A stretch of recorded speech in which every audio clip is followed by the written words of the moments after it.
provided a lot of that background work. And in the last several weeks, we kept her pretty busy. So we want to thank her. So reminder, it's a no action meeting, like I said. The purpose tonight is to get feedback. If the feedback is fairly positive, we will likely move forward quickly. If the feedback is such that we think it will require some reinventing, then we will likely go back and look to do some reinventing, but ultimately understand that we have to position ourselves so that by the end of this school year, the latter half in June, we're prepared to approve attendance zones. Because there's a lot of work that goes on after the approval. That's not where it ends, that's where it starts. What happens next is all the routing and where buses go and pick up kids and all those kinds of things. And that takes time to develop that. And we hope to get all that work done by mid to late fall, because then in New Jersey, the process is one which we'll now have to go out to bid on those routes. So we'll advertise it and we'll let bus companies submit bids with regard to actually running the routes that we specify.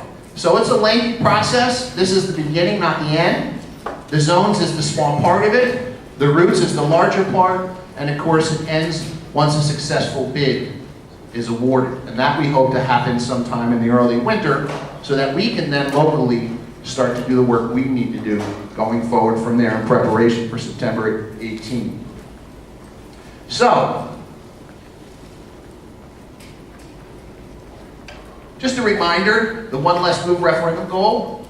And the one less move referendum goal was just that, one less move. You folks supported it, and what the goal really spoke to was eliminating a transition. No more will our fourth graders make a transition to fifth grade starting September 2018, and then 2 years later make another transition to middle school, and then 2 years later make another transition to high school. What you folks approved and what the board presented was the elimination of one of those transitions and keeping fifth graders in their current school at the elementary level. So what is that called in our business? That is called the school structure. So our elementary school structure will now become pre-K through 5. Currently, we're pre-K through 4. So our elementary structure will be pre-K through 5. Our secondary structure will be 6 through 12. With 6th, 7th, and 8th graders attending middle school, a middle school program that will be spread over 2 campuses, and a high school, which you're sitting in, that will be grades 9 through 12. So our secondary program, 9 through 12, will be in this building as it is now. Our middle school program, 6 through 8, traditional middle school, will be spread over 2 campuses, currently at intermediate school and currently at the middle school. And then our elementary schools will be pre-K through 5. So we are restructuring. What does that cause? That causes the need for rezoning. So it's the restructuring that has really created the need for the rezoning. So like any good project, you start out with some goals. So we went all the way back to what the board had presented early on, and all the way back to their application to the DOE explaining the fact that they were going to restructure, and extracted some of the major goals. And the first bullet, to minimize reassignment of 5th grade students to new schools, was exactly that, the purpose of the referendum.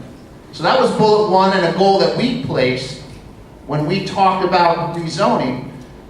We said we can't create new attendance zones and have kids and disrupt 5th graders and have them going all over the place. The one thing that resonated when I first got here after that referendum had passed was we want our 5th graders to stay in their current placement. And that was part of the purpose of the referendum. So with that said, that was a number 1 goal. Obviously, there's always a concern about increasing transportation.